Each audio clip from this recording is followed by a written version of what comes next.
Sure. Put this back here. Okay.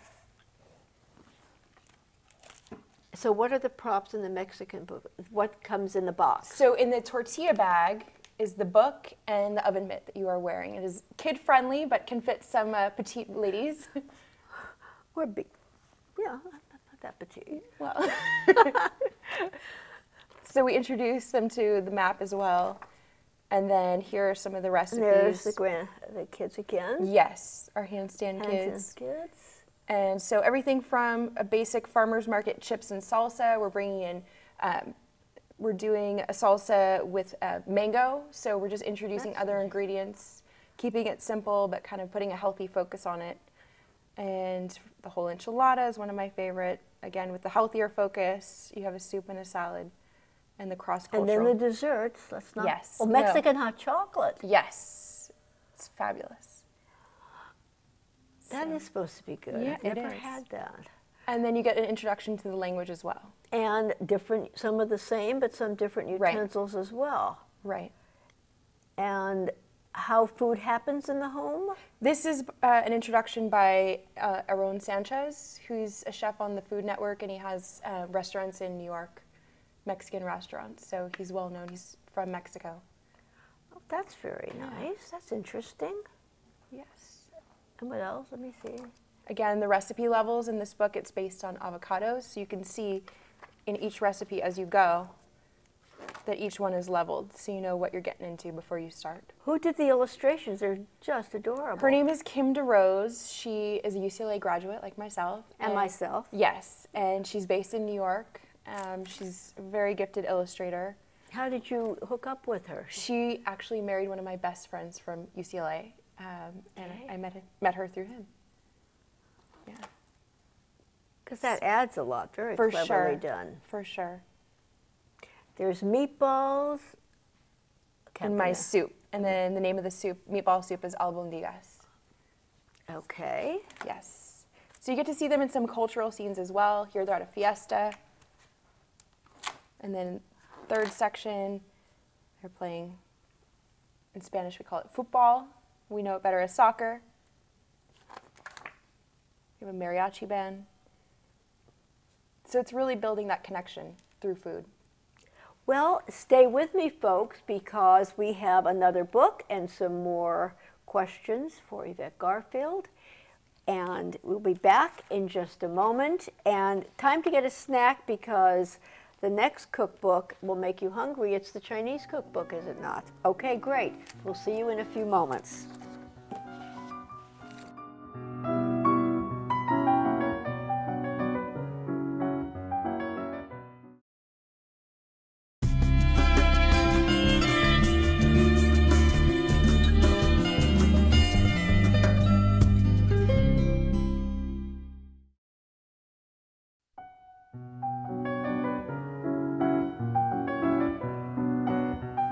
Hello and welcome back.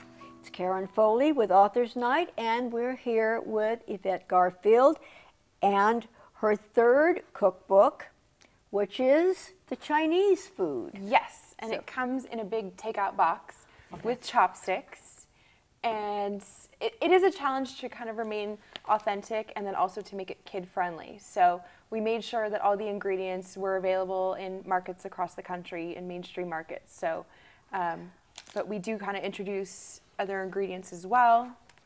So like ginger, which is found in major markets, but kids are not used to eating it. So we actually brought it in different ways. We would try it in our Year of the Monkey mango smoothies, adding a little bit of that garlic flavor without it being overpowering, and keeping the ingredients list to family friendly, because we don't want to send anybody on a goose chase hunt or, you know, having to prepare a meal with 25 ingredients. So did you create all these recipes yourself? I work with a partner, and in this book, it was Shanti Greenspan, who has a specific background. She actually has a culinary degree and has worked in children's cooking for the last, I think, close to 10 years. Excellent. So I've traveled to China, so I kind of wanted to focus on certain regional foods, and then she made them kid-friendlier and healthier. So yes.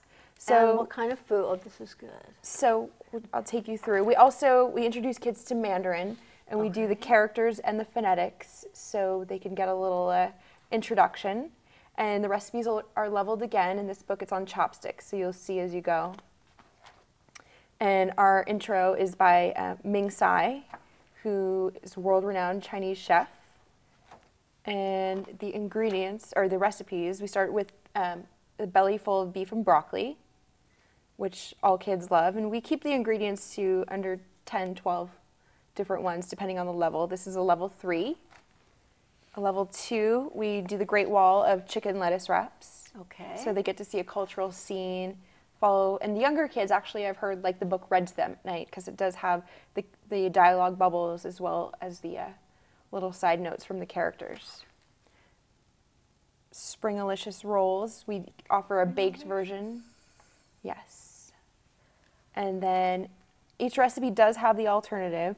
So like this one is made with white rice, so we offer a brown rice suggestion, which may not be something kids are used to eating, but we just want to introduce it as an option. Great way to introduce new foods to a child with aspect of fun in this. Exactly.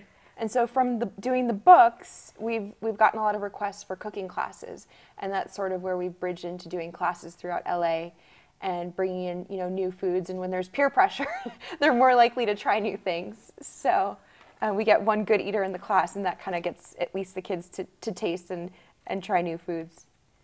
And there is a wonton in my soup. Yes. Okay. Can be made at home.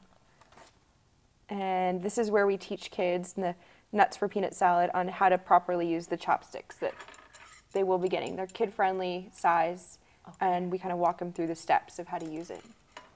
So it's amazing how quickly they can pick up on it as well when they're introduced to it from a young age. So a feast for Buddha. In this book, we try to bring in tofu as well, since it's such a staple in Chinese cooking, to bring it in a different way. Healthy. It is. It It really is. Absolutely. And it's delicious. It can be made in, a way that's not, doesn't have to be a healthy food. It can be a yummy food too. Okay. And we have our Kung Pao tofu. We show them in a Chinese martial arts scene. And the Chineseify my section introduces kids. We take rice, which kids eat often in America. We introduce them to shrimp fried rice.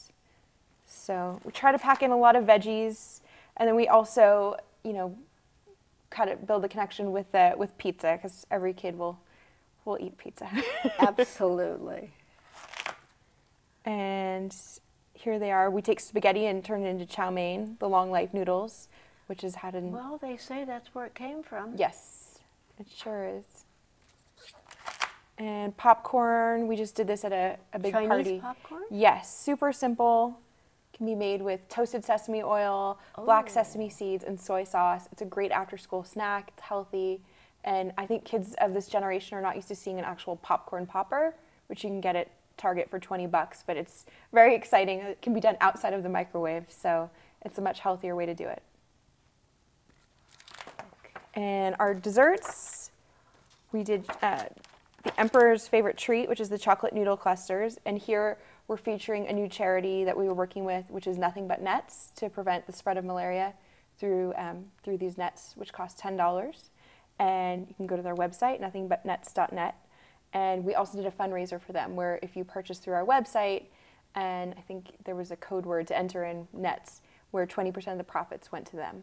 So we're still working with them. And the Golden Sun almond cookies, which you can get in Chinese restaurants, but ours are better and healthier. No shortening. Bananarama spring rolls, super easy, really good. Great for parties.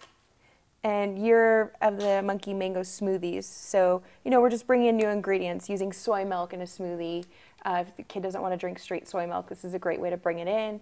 It's not a foreign sort of food. There's an exposure to it from an early age. Same with the ginger and mango for some kids as well. You mentioned something about cooking classes? Yes. So I was getting a lot of requests to do events and cooking classes, even cooking birthday parties and going to people's homes. So we work with anywhere from children's activity centers to locally in Calabasas to delis or children's clothing stores, and we'll do a class or a demo or a